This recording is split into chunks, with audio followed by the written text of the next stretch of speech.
Mister ladies நேயர்களுக்கு சுப்ராவின் அன்பான வணக்கங்கள். இப்போ ஸ்டேஜ் 4 கேன்சரை குணப்படுத்த முடியுமா முடியாதா அப்படின்னு நிறைய பேர் கேட்டுட்டு இருக்காங்க. பட் டாக்டர்ஸ் என்ன சொல்கிறாங்க அப்படின்னா, ஸ்டேஜ் 1 அண்ட் ஸ்டேஜ் 2 குணப்படுத்த முடியும். ஸ்டேஜ் 3 கொஞ்சம் கஷ்டம். ஆனால் ஸ்டேஜ் 4 குணப்படுத்தவே முடியாது அப்படின்னு டிக்ளேர் பண்ணிட்டாங்க. ஆனால் ஸ்டேஜ் 4 கேன்சர் இஸ் கியூரபிள். இதெல்லாம் பார்த்தீங்கன்னா கேன்சர்னாலே நம்மலாம் அப்போல்லாம் சினிமாவில் தான் பார்ப்போம். எங்கேயாவது ரொம்ப ரேராக ஒருத்தர் கேன்சர் இருக்கும். சினிமாவில் பார்த்தீங்கன்னா அந்த ஹீரோ கொல்றதுக்காக யூஸ் பண்ணக்கூடிய வார்த்தை கேன்சர், அவருக்கு பிளட் கேன்சர் ஆகிடுச்சு அப்படிமா. அதே மாதிரி 6 மாதத்தில் அவர் இறந்துருவார். இப்படி தான் நம்மளை பழக்கப்படுத்தி வச்சுருக்காங்க. ரீசெண்டாக கூட நான் ஒரு மூவி ஒன்று பார்த்தேன். அது பார்த்தீங்கன்னா விஜய் நடித்த மூவி, பேரெலாம் வேண்டாம். அப்போ பிரபு டாக்டர் சொல்லுவார், சரத்குமார் அப்பா சொல்லுவார், உங்களுக்கு பேன்கிரியாட்டிக் கேன்சர் இருக்கு பாரு, பேன்கிரியாட்டிக் கேன்சர் இருக்குது, உங்களுக்கு 6 மாதம் தான் இருப்பீங்க அப்படிம்பார். யாரை? விஜயோட அப்பா சொல்லுவார் பிரபு, டாக்டர் பிரபு. அதே மாதிரி விஜயோட அப்பா சரத்குமார் கரெக்டாக 6 மாதத்தில் அவர் இறந்துருவார். அப்போ என்ன பண்ணுறாங்கன்னா, இந்த பேன்கிரியாட்டிக் கேன்சர் வந்தால் அவங்க இறந்துருவாங்கங்கிறத அவங்க உறுதிப்படுத்துகிறாங்க. இதில் சினிமாவில் அது மாதிரி படிக்கிற கதைகள், நம்ம பார்க்குற சினிமா, டிவி எல்லாத்துலேயும் பார்த்தீங்கன்னா கேன்சர்னால் இறந்துருவாங்க மாதிரி மக்கள் மைண்டில் ஒரு ராங்காக ப்ரோக்ராம் பண்ணி வச்சுட்டாங்க. இதை ஃபஸ்ட்டு எடுக்கணும். ஏன்னா ஸ்டேஜ் 4 கேன்சர் இஸ் கியூரபிள். கரெக்டாக நம்ம அவங்களுக்கு டயட் பிளான் கரெக்டாக கொடுத்து, யோகா டெக்னிக்லாம் கரெக்டாக கொடுத்து, லைஃப் ஸ்டைல்லாம் மாற்றி மானிட்டர் பண்ணிட்டு வந்தோம்னா நிச்சயமாக இட்ஸ் கியூரபிள். இது பயப்படவே வேண்டாம். பயப்பட அதோடைய மியூட்டேஷன் ஜாஸ்தியாகும். கேன்சருடைய செல்கள் வளர்ச்சி ரொம்ப வேகமாக வளரும். டாக்டர்ஸ் எல்லாம் இப்போ சாதாரணமாக எல்லாரும் போன உடனேயே ஸ்டேஜ் 4 அப்படின்றாங்க. பயாப்சி எடுத்துட்டு கொண்டு போன உடனே பெட் ஸ்கேன் பண்ணுறாங்க. பெட் ஸ்கேன் பண்ணி முடிச்ச உடனே அவங்களுக்கு ஸ்டேஜ் 4 கேன்சர். இன்னும் பயம் வந்துடுது அவங்களுக்கு மைண்டில். அந்த பயத்திலேயே அவங்களுக்கு வேகமாக வளர ஆரம்பிச்சிருது. அப்படியே அவங்க லைஃபும் முடிஞ்சு போகுது. ஆனால் அது தப்பு. ஃபஸ்ட்டு நம்ம அந்த ஸ்டேஜ் 4 கேன்சர் க்யூர் பண்ண முடியும் அப்படின்னு நான் நிறைய நம்ப வச்சுட்ருக்கோம். நாங்கள் ஒரு 6 வருஷம் முன்னாடி அமெரிக்காவில் இருக்கும்போது நிறைய பேர் எல்லாமே ஸ்டேஜ் 4 கேன்சர் தான் என்கிட்ட வந்தவங்க, அவ்வளோ பேருமே. அதில் ஒருத்தவங்க பேர் டாக்டர் சுபாஷினிங்கிறவங்க. அவங்க ஒரு இந்தியன் மெடிக்கல் டாக்டர். அவங்களுக்கு 2 கிளினிக் இருக்குது யூஎஸில், சிகாகோவில். அவங்க ஒரு கோவிலில் நான் அவங்கள பார்க்குற மாதிரி ஒரு சுச்சுவேஷன் உருவாச்சு. என்னுடைய மாணவர்கள்லாம் கொண்டு அவங்களை எனக்கு அறிமுகப்படுத்தி வச்சாங்க. அப்போ அவங்க சொன்னது அவங்க ஸ்டேஜ் 4 கேன்சர், அவங்களுக்கு டாக்டர்ஸ் கொடுத்த டைம் 2 வீக்ஸ் தான் சர்வைவல் டைம். அவங்க அன்னைக்கு பார்த்தீங்கன்னா, அன்றைக்கி சிவராத்திரி இருந்துச்சு. அன்றைக்கி சிவராத்திரி அன்றைக்கி நாங்கள் கோவிலுக்கு போயிருந்தோம் நைட்டு. அப்போ அவங்க சிவன்கிட்ட கும்பிட வந்திருந்தாங்க. எனக்கு வலி இல்லாமல் முடியணும் அப்படின்னு மாதிரி அவங்க கும்பிட வந்திருந்தாங்க. அவங்க அப்போ தான் என்னை பார்த்தாங்க. ஸோ நான் சொன்னேன், அப்போது இது இட்ஸ் கியூரபிள், நீ ஒன்றும் பயப்பட வேணாம் ஒன்று இதை பற்றி. இது ஒரு காய்ச்சல் மாதிரி, இது ஒரு டிசீஸ் தான். இது நம்மளால் குணப்படுத்த முடியும் அப்படின்னு சொல்லி நம்ப வச்சேன் அவங்கள. அப்புறம் வீட்டுக்கு ஃபஸ்ட் போயிருந்தப்போ அவங்களுக்கு என்ன சொன்னாங்க, இந்த மாதிரி நான் நீ தூங்கணும் அப்படின்னாங்க.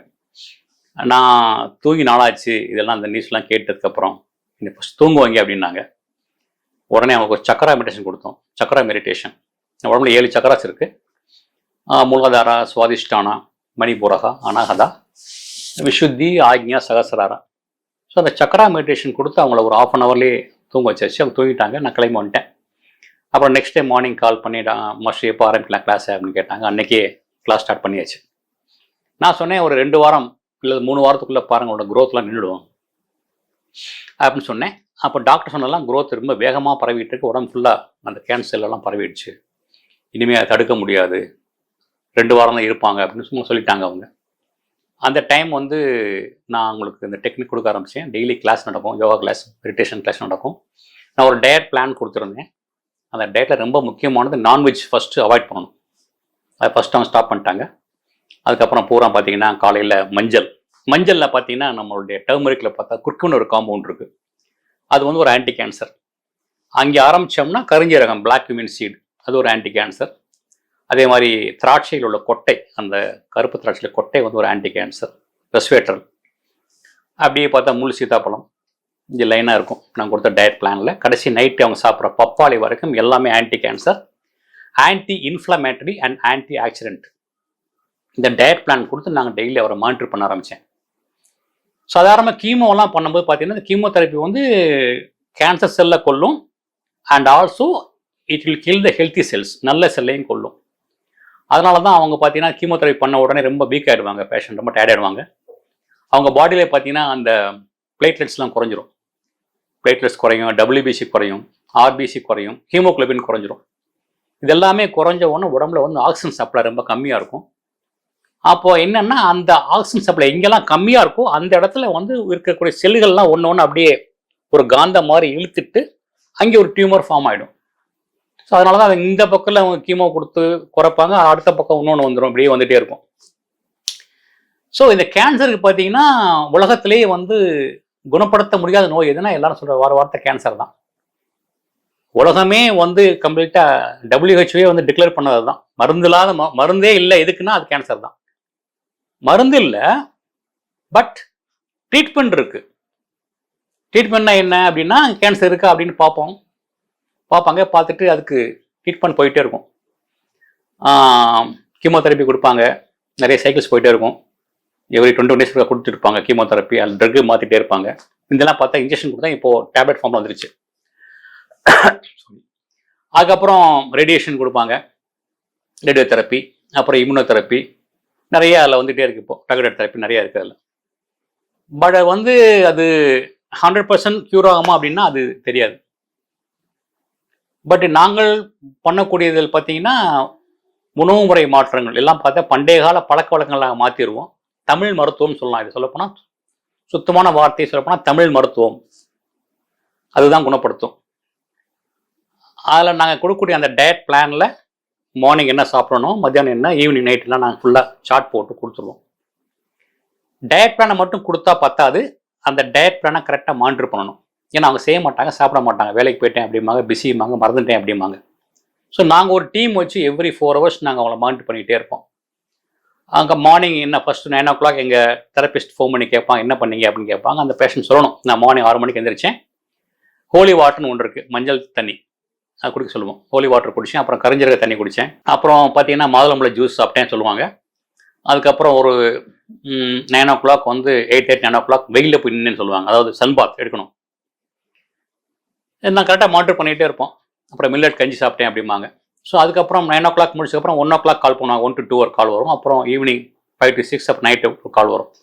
So 4 time every day 4 hours, every 4 hours will keep on monitoring them. நம்ம மானிட்டர் பண்ணுறதுனால கரெக்டாக அவங்க பண்ணுவாங்க. இல்லை சன்பாத் இருக்கும், இதில் அது ஒரு முக்கிய ரோல் இருக்குது. சன்பாத் இருக்கணும், அப்புறம் ஆயில் பாத் இருக்குது, ஆயில் புல்லிங் இருக்குது, சால்ட் பாத் இருக்குது. இதெல்லாம் ரெகுலராக ஃபாலோ பண்ணக்கூடிய விஷயங்கள் எல்லாமே இருக்குது. இதில் நம்ம ரெகுலராக ஃபாலோ பண்ணுறோம். அது மாதிரி டெய்லி காலையில் ஈவினிங் யோகா கிளாஸ் கொடுப்போம். அதில் பார்த்தா நிறையா டெக்னிக்லாம் கொடுப்போம். யோகானா எல்லாரும் பண்ணுற மாதிரி யோகா கிடையாது, இதுக்கு தனிப்பட்ட ஒரு யோகா டெக்னிக் இருக்குது. நான் நிறைய விஷயங்கள் ஆராய்ச்சி பண்ணி கண்டுபிடிச்சது.